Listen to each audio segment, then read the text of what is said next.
Assalamualaikum warahmatullahi wabarakatuh. Selamat berjumpa kembali dengan kami di kanal YouTube 1001 Ide. Pada video kali ini kita akan membahas mata pelajaran Bahasa Indonesia kelas 7 Sekolah Menengah Pertama halaman 116 sampai dengan 119 Kurikulum Merdeka Belajar. Halaman ini termasuk ke dalam bab 4 yaitu aksi nyata para pelindung bumi.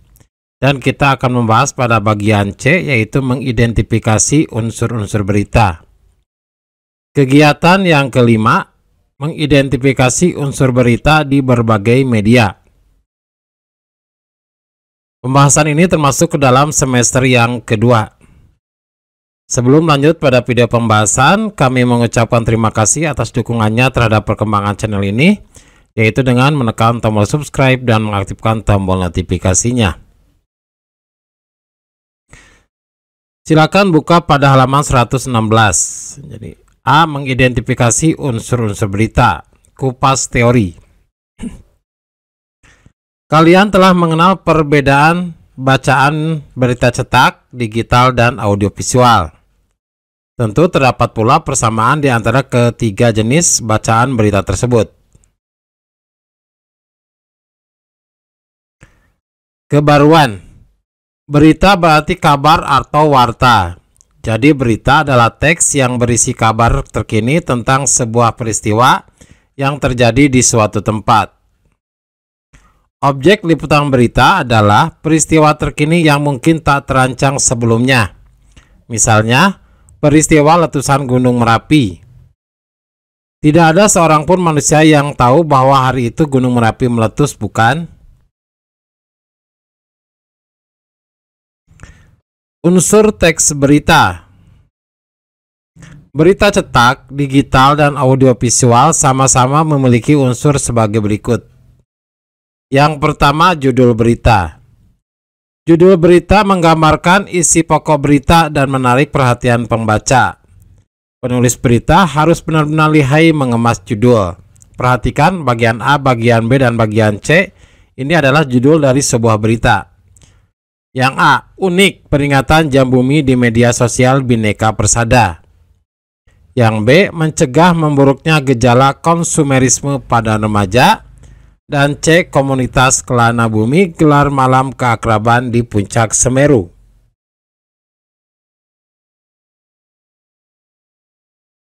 Selanjutnya yang kedua, teras berita. Teras berita berisi pokok peristiwa yang akan diberitakan. Biasanya dalam bagian ini tergambar apa, di mana, kapan, siapa, bagaimana peristiwa terjadi. Nah, biasa disingkat dengan adik Simba. Teras berita merupakan bagian terpenting karena bagian ini memuat isi pokok sebuah berita. Nah, ini contoh dari teras berita. Tim OSIS SMP Bhinneka Persada menggelar peringatan jam bumi pada hari Sabtu 28 Maret 2020 dengan unik dan berbeda melalui akun Instagram mereka @bhinekapersada. Selain melibatkan seluruh pihak sekolah, kami juga ingin menjangkau masyarakat luas dengan memanfaatkan media sosial, ujar Adit, Ketua OSIS SMP Bhinneka Persada. Yang ketiga, isi berita. Bagian isi berita merupakan bagian uraian berita. Dalam bagian ini, penulis menerangkan peristiwa yang ia beritakan. Contohnya, Earth Hour atau jam bumi adalah sebuah simbol solidaritas kepada planet bumi. Aksi mematikan lampu atau benda-benda elektronik selama 1 jam ini pertama kali dimulai pada tahun 2004 dan kini terus berkembang di 187 negara dan diikuti lebih dari 7.000 kota. Tak ketinggalan di kota Bandung. Mengambil tema Sayang Bumi Berawal Dari Diri. Tim OSIS selaku panitia peringatan jam bumi mengadakan serangkaian kampanye virtual yang berlangsung selama 2 minggu. Kampanye virtual ini dapat diikuti oleh seluruh siswa sekolah Bhinneka Persada, guru maupun karyawan sekolah di aplikasi Instagram. Selanjutnya buka pada halaman 119 pada kegiatan 5 mengidentifikasi unsur berita di berbagai media. Ini pada bagian mengamati.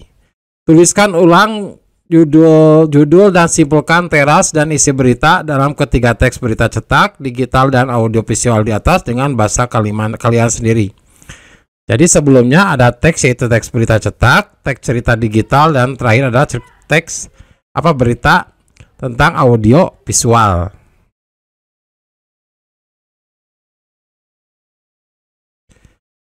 Tabelnya adalah tabel 4.6, identifikasi unsur berita di berbagai media. Ini kita bahas satu persatu. Ini adalah teks pada majalah digital Nusantara. Judul beritanya adalah Gerakan Pasukan Muda Pelindung Bumi. Itu ada, bisa dilihat di halaman bab ini yang pertama.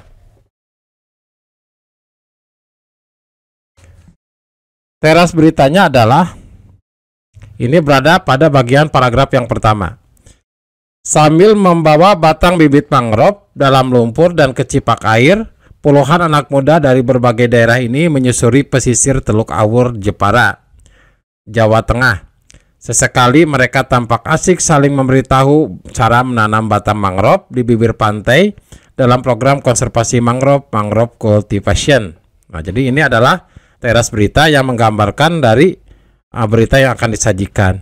Isi beritanya adalah kegiatan itu digagas oleh kelompok studi ekosistem mangrove Teluk Awur atau KESEMAT, sebuah unit kegiatan kemahasiswaan jurusan Ilmu Kelautan Fakultas Perikanan dan Ilmu Kelautan Undip Semarang.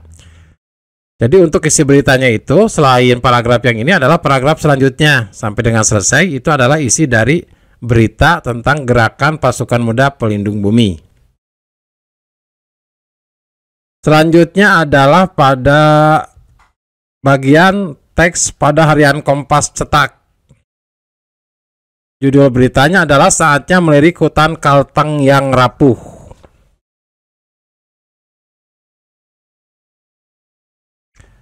Teras beritanya adalah, ini teras beritanya berada pada paragraf yang pertama.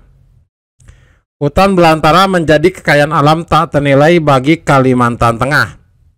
Namun, eksploitasi selama ini membuat hutan dan daya dukung lingkungan terdegradasi.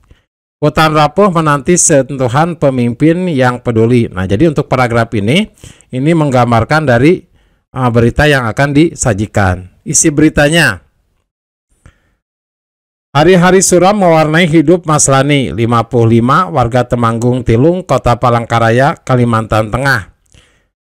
Itu tak lagi bisa bekerja sesuai keahliannya sebagai pencari titik sumur bor. Alih-alih beristirahat di rumah, Mas Lani dan warga desa di tempatnya kini harus sibuk menyelamatkan rumah mereka dari banjir. Itu pada paragraf yang kedua, dan selanjutnya itu sampai dengan selesai dari berita pada harian Kompas cetak. Selanjutnya adalah berita yang ketiga, yaitu berita skrip pada berita TVRI. Jadi teks skrip pada berita TVRI. Diperhatikan, judulnya adalah Selamatkan Bumi dari Kerusakan. Teras beritanya yaitu bagian yang menggambarkan dari berita yang akan disampaikan. Potensi timah yang terkandung negeri serumpun sebalai menjadi anugerah sekaligus petaka. Bagaimana tidak?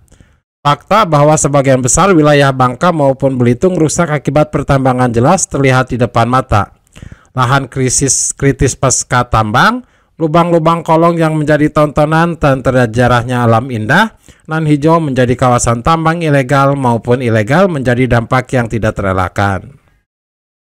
Nah, sedangkan isi beritanya, data Kementerian Lingkungan Hidup menyebutkan bahwa hasil pencitraan satelit di tahun 2016 menunjukkan setidaknya 80% lahan di Bangka Belitung ini kritis dan perlu direhabilitasi. Dampak dari tergerusnya alam Bangka Belitung akibat praktik pertambangan kini menjadi ancaman. Banjir adalah contohnya.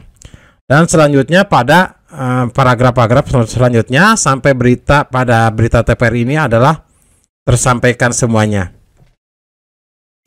Demikianlah video pembahasan untuk bahasa Indonesia kelas 7 halaman 116 sampai dengan 119. Semoga video ini bermanfaat. Assalamualaikum warahmatullahi wabarakatuh.